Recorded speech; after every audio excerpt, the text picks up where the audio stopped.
tratar, porque estamos en la línea con la doctora Lourdes Flores Nano, quien entiendo, bueno, es política, abogada y también miembro del Consejo Consultivo, de la Comisión de Constitución del Congreso, que justamente también recomendó esta ley que ahora hemos escuchado, critica el ministro de Justicia, Aníbal Torres.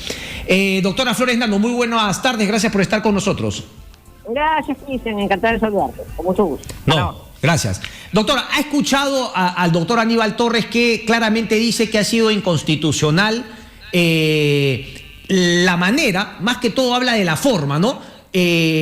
Respecto de cómo se ha hecho esta ley de interpretación? ¿Cuál es su punto de vista? Porque también hace alusión finalmente a jurisprudencia, por ejemplo, no la interpretación auténtica de Fujimori, en la cual usted también tuvo un papel importante ya justamente no como actor político. ¿Cómo no? A ver, yo creo que el doctor defiende su punto de vista, pero creo que está equivocado.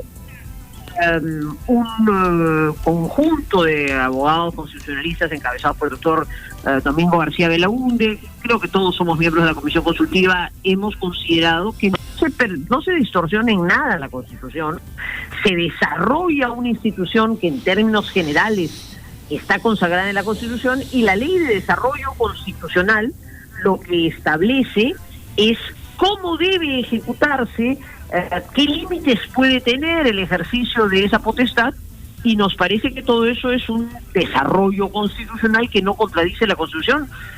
Sería una contradicción, por ejemplo, que por una ley se hubiera eliminado la figura. Eso no podría hacerse. La Constitución consagra la figura de la cuestión de confianza, y la Ley de Desarrollo y el propio reglamento del Congreso establecen cómo debe ejercerse. Y en el caso concreto de esta ley, en razón de los antecedentes, está especificando algunas circunstancias. Por lo demás, es el sistema institucional para garantizar que no. Correcto. Un problemita ahí cuando, ¿no? Creo que se apretaba uno de los botoncitos. Pero entonces no es una reforma porque no se ha reformado, sino justamente se ha hecho una interpretación. Es lo que sostiene Lourdes Flores Nano. ¿La tenemos de vuelta? Ok. Vamos justamente, ¿no?, a corregir ese tema. Ponme por favor nuevamente, ya lo escuchó la doctora, pero para que la gente también escuche nuevamente mientras solucionamos ese problema, Aníbal Torres, porfa. ¿Qué hizo ahora el Congreso de la República? ¿Cómo reformó el Congreso de la República los artículos relativos a la cuestión de confianza? No sabe hacerlo eso. Lo hace con una ley interpretativa. No estamos diciendo que el Congreso no puede interpretar la Constitución, la tiene que interpretar, por ejemplo, para establecer que las leyes que dan no contravengan a la Constitución ni por el fondo. Pero con una ley interpretativa no puede modificar a la Constitución. La Constitución es la ley de leyes. Por encima de la Constitución no hay ninguna otra ley. Solamente no se puede modificar utilizando el mecanismo señalado en el artículo 206. Esa facultad le otorgó el Congreso Constituyente al Congreso Constituido, que es el Congreso de la República. Pero el Congreso ha infringido la Constitución. No, y allí, por supuesto, es tabla rasa del derecho constitucional, conjuntamente con aquellos constitucionalistas que le engañan diciéndose que sí hay que hacer. Igualito pasó con la ley de interpretación auténtica durante el gobierno de Fujimori. Interpretaron auténticamente y los congresistas se fueron a la cárcel. Correcto. ¿La tenemos de vuelta? Todavía. Ok. No, es que no sé si es que la parte de Aníbal Torres hizo hubo algún tipo de repregunta, ¿no? Respecto de, claro, que él utilizaba justamente ¿no?, el tema de la reforma y lo que se dice es que es una ley de interpretación, ¿no? Que no se habría modificado habría sido. Pero bueno, finalmente es una posición.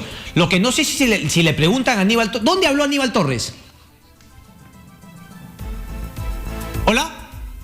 Ah, bueno.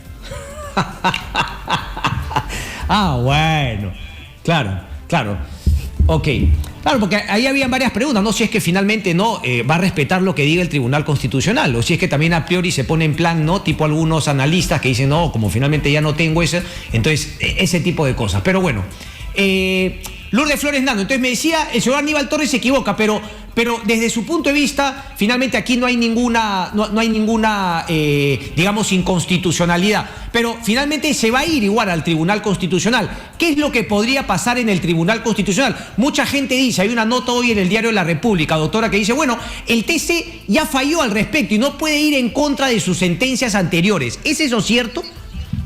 No me parece. A ver, primero vamos por partes. Nuevamente reitero, por si se cortó la idea, sería inconstitucional, por ejemplo, haber suprimido la figura de la cuestión de confianza. Eso no se puede hacer. La Constitución regula la cuestión de confianza, tú no podrías por una ley haberlo suprimido.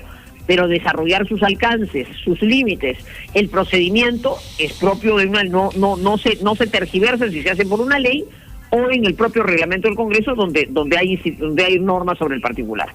El Tribunal Constitucional se refirió al famoso tema de la denegación fáctica, ¿no? De cuándo se entendía que se había hecho una denegación fáctica, sentencia con la que yo discrepo, pero que en todo caso no aborda una situación no normada, que ahora con esta nueva ley se aclara, se precisa, y yo creo que se precisa correctamente, sin vulnerar la Constitución. ¿Qué puede pasar? Han dicho que van a presentar una acción de inconstitucionalidad, la tendrán que presentar. En la actualidad, con el lamentable fallecimiento del doctor Ramos, prácticamente yo veo muy difícil, si no imposible, que pudiera haber un pronunciamiento. Para lograr una inconstitucionalidad, que se declare inconstitucional, tiene que haber por lo menos 5 votos. Me parece que claramente habrán por lo menos 3 magistrados que no respaldarían esa posición. Lo más que puede producirse es un empate que dirimiría a la propia presidenta y alcanzarían 4 votos, y yo tampoco creo que todos los magistrados estén en esa línea. Así es que yo creo que la posibilidad de una inconstitucionalidad con este tribunal resulta muy difícil. Creo que la norma va a surtir plenos efectos, y la verdad, Cristian y amigos que me escuchan, yo creo que esto es sano, corrige una situación que desequilibró, que creó una especie de chantaje, de presión. Oye, tú tienes que aprobar esta reforma en los términos que yo te planteo. Y eso es absurdo. Si la reforma constitucional es una institución por excelencia del Congreso, que solo el Congreso puede ejercer, incluso la ley es inobservable. Oye, tú tienes que nombrar el Tribunal Constitucional en estas condiciones. No, señores, es una atribución que me toca a mí como Congreso. Yo tengo autonomía constitucional para hacerlo en los términos que crea conveniente. Entonces, el Poder Ejecutivo ha intentado o se ha metido en los últimos tiempos en tareas y en áreas que no son propias. Y eso me parece que es lo que se está corrigiendo acertadamente. Se debe corregir también el tema de la vacancia. Algunos dicen no son, digamos, equivalentes, pero independientemente de que lo sean o no, ¿no hay otras cosas también que aclarar respecto de la relación Ejecutivo-Congreso? Eso es otra cosa. A ver, primero, no me pareció bien de ninguna manera que se planteara como contraparte, ¿no? O sea, ya que tú vas a poder legislar sobre esa materia, también legislar otra, no correspondía. Y me parece que ha hecho muy bien el Parlamento en no decir, no es una cosa y la otra. Claro, perdón, doctora, no correspondía respecto de la carta y del proyecto de ley enviado por el Ejecutivo. La pregunta es si es que no hubiese sido lo ideal hacer una reforma más integral respecto de las relaciones entre poderes, desde que se inició. ¿Por qué darle prioridad a la cuestión de confianza y no a las otras figuras? Bueno, me parece que era una situación en la que el Parlamento quería tener normada la situación, corregida una situación previa que no ha sido buena, y en ese sentido es el derecho del Parlamento, que yo además avalo y reconozco como posible, de establecer un marco legal que norme la confianza adecuadamente. Ahora, lo que tú planteas es otra cosa distinta. Fíjate tú, ¿cuál es nuestro problema? Si tú me planteas, que es un poquito con la que yo quisiera tocar el famoso tema de la reforma constitucional. Yo, por supuesto, estoy en absoluto desacuerdo porque es inconstitucional con la propuesta que está llevando adelante algunos voceros de Perú Libre, que la primera ministra dice no es el momento, y yo creo que el gobierno, el propio ministro de Economía, deberían ser serios y decir, ¿saben qué? Vamos a dejar de lado esto absurdo de ir contra la Constitución con una asamblea constituyente. Tú me preguntas, ¿hay algunos temas que se pueden modificar en la Constitución? ¿Cómo no? Y hablemos de ese punto que tú planteas. En la Constitución de 1979... cuando habían 2 cámaras, Cámara de Diputados y Cámara de Senadores, estaba regulado incluso este tema de la cuestión de confianza, incluso ese tema de la cuestión de confianza, permitiendo la disolución de la Cámara Política, que era la Cámara de Diputados, pero siempre quedaba la Cámara de Senadores. Entonces, te das cuenta que una cosa es plantearla en unos términos y otra es con un sistema bicameral. Si nosotros quisiéramos restablecer genuinamente un equilibrio institucional en el Perú, creo que habría que discutir el tema del Senado. Podrías dejarle a la Cámara de Diputados unas funciones y el Senado. Entonces, eso voy en la línea de decirte que yo sí creo que se puede conversar seriamente, a profundidad, sobre algunos cambios constitucionales en el Congreso de la República, debidamente asesorados, con un debate político y con transacciones políticas, como pasa con toda reforma política de envergadura. En cuanto al tema de la vacancia, yo tuve en la Constituyente del año 93 una posición bastante flexible en relación a la vacancia por incapacidad moral. Y lo tuve porque creo que de alguna manera esta figura, que reconozco que en su origen fue concebida prácticamente como una vacancia por incapacidad mental, efectivamente así surgió, en el tiempo evolucionó a ser una válvula de escape frente a un gobernante que no había incurrido propiamente en una causal de acusación constitucional, pero que pesaba sobre él un hecho muy grave, que no podías calificarlo, que no tenías una forma pues de decir ABCD, porque no hay un abecedario ni hay un listado para las conductas que puedan ser que hagan inaceptable, incompatible esa actitud o esa conducta con la función presidencial. De modo que yo sí fui de la idea que fuera una fórmula amplia y que no necesariamente fuera repetida varias veces, porque podía ser un hecho muy grave que lo justificara. Nunca se había usado de la forma tan alevosa, tan típica como en el último quinquenio. Comenzó con Fujimori, que en realidad fue un refuerzo, una reiteración de la renuncia ya presentada luego de su permanencia en el Japón. Pero en el último quinquenio se ha hecho uso y abuso de la institución. Entonces, el tema no es que, en mi concepto personal, yo no quitaría la figura. Lo que tenemos que tomar conciencia que estas son situaciones extremas, ¿no? Son situaciones en las que tiene que haber una verdadera descalificación, una demostración de la incapacidad real de gobernar, lo cual es un ámbito bien difícil de precisar con ABCD, con una regla, porque no existe. Y hay que hacer, por supuesto, tomar conciencia que es una decisión de carácter político, con un parlamento que tiene que ejercerla también de manera política. De modo que el antecedente de este último quinquenio, que ha sido tan malo, no debería, modestamente desde un punto de vista, llevar a eliminar la figura, sino en todo caso a procurar que su ejercicio corresponde efectivamente a una situación grave que haga que demuestre que un gobernante no tiene la capacidad para gobernar. El proyecto de ley del Ejecutivo respecto de ese punto en particular, ¿no? El tema de la cuestión de confianza. No te entendí la pregunta. ¿Cuál es la pregunta, perdón? ¿Perdón? No, me perdí, no te entendí la pregunta, perdón, Cristian. No, ese tema en particular de la cuestión de confianza, o perdón, también del tema de la vacancia, es algo que usted empujaría. O sea, me decía que claro, se tiene que hacer algo finalmente más integral, pero tendría que, es decir, ¿es algo que usted recomendaría hacer a la Comisión de Constitución, de la cual es parte del Consejo Consultivo? Yo, la recomendación que tendría respecto a las reformas constitucionales, el tema aislado y único no lo recomendaría.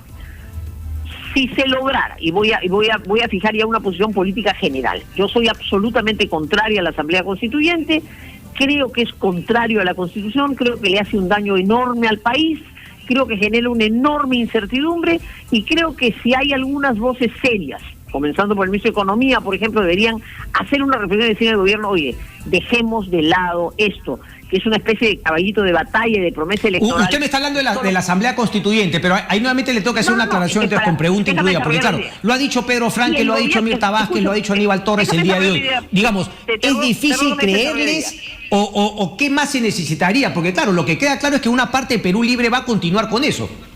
No, es que escúchame, déjame desarrollar la idea. Por favor. Si una parte seria del gobierno dejara de lado la Asamblea Constituyente y dijera, dejamos de lado esto. Ha sido una promesa electoral, sí, pero no es conveniente para el país. Yo creo que se crearían las condiciones para poder conversar seriamente sobre algunas reformas constitucionales que pudieran llevarse adelante con seriedad en el Parlamento Nacional, en una conciliación de criterios entre el Ejecutivo y el Legislativo. Eso bajaría tremendamente las tensiones. Una persona que está tan radicalmente en la oposición frente a este gobierno por las consideraciones que creo que están llevándonos a una ingobernabilidad, a una situación tremenda, yo alentaría el que pudieran conversarse sobre ciertas reformas importantes, de fondo, viendo qué cosa es lo que se quiere, y entonces se podría llevar adelante un proceso constitucional en serio desde el Parlamento.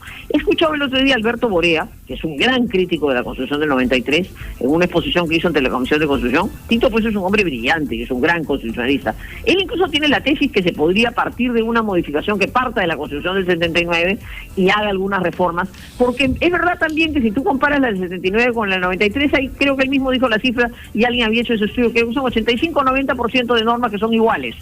Han habido sus problemas, algunos ya superados la reelección. Entonces, contesto tu pregunta. Yo no estoy cerrada, porque creo que una norma no permanece pétrea, inmodificable en el tiempo.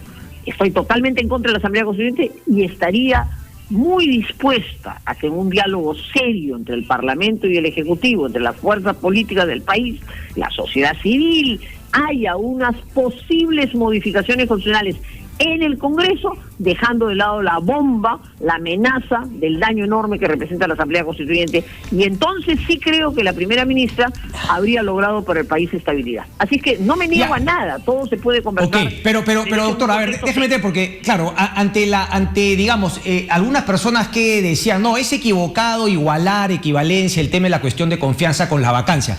A mí más bien lo que me parece ahora, según le escucho, es que más bien ante una situación coyuntural, con un factor exógeno a la Constitución, no vamos a decir a la Constitución, pero digamos, no está en la Constitución, pero lo trae finalmente un gobierno, la Asamblea Constituyente. Usted como que me dice, bueno, si a mí me plantean siempre el riesgo de una Asamblea Constituyente, yo tengo que mantener el arma de la vacancia presidencial como está. ¿Eso es un poco lo que me dice? No bastaría el tema de la Asamblea Constituyente. Exitosa. Hay una serie de otros elementos que podrían, no digo que se estén produciendo de momento, pero... Sí, pero doctora, perdón que le interrumpa, usted me plantea como condición previa a empezar a debatir la vacancia presidencial que quede completamente clara que se deja de lado la posibilidad de una constituyente. En realidad, para comenzar a debatir reformas constitucionales. Ni siquiera me limito a la vacancia, porque la vacancia, de repente yo en una reforma constitucional en serio, yo mantendría la vacancia. Yo, Lourdes Flores, no mantendría la vacancia por incapacidad moral. Yo no eliminaría esa causal. Haría una invocación a que se use razonablemente, pero yo no la eliminaría. A mí no me parece mal que esté legislada la incapacidad moral. No, yo soy partidaria que se mantenga. Pero sí creo que pueden conversarse algunos cambios constitucionales en el marco serio de una reforma constitucional dentro del Congreso. Ese es mi punto de vista. Sí creo que si se quiere darle al país estabilidad y la primera ministra es genuina, no en que esto no es el momento, sino que quiere contribuir a la estabilidad, creo que podría ella y las fuerzas políticas de oposición podríamos ser flexibles a un debate constitucional en serio al interior del Parlamento. ¿Eso por qué no? Ya, pero doctora, la premisa fundamental de la legislación, no, o sea, así como se dice que no puede haber ley con nombre propio, digamos, uno debe legislar o hacer interpretaciones en base a una coyuntura particular, es decir, si hubiese ganado Keiko Fujimori y en la oposición hubiesen alcanzado los 78 votos que se alcanzaron ayer, ¿a usted le hubiese parecido bien que también se cambie la cuestión de confianza con justamente una oposición que hoy sería gobierno y un gobierno hoy en la oposición? Que si se hubiera legislado en los términos que se ha legislado, yo habría estado de acuerdo, aunque hubiera respaldado al gobierno que estuviera en el ejercicio, por supuesto que sí. Yo creo que la norma que se ha dictado ayer es la interpretación correcta de cómo debe ser la cuestión de confianza. Estoy totalmente de acuerdo de ella, al margen de quien sea el gobernante, por supuesto que sí. Interesante. Doctora Lourdes Flores, siempre un placer conversar con usted. Muchísimas gracias. Querido Cristian, un beso enorme. Muchas gracias. Un beso. Gracias, doctora. Hasta pronto.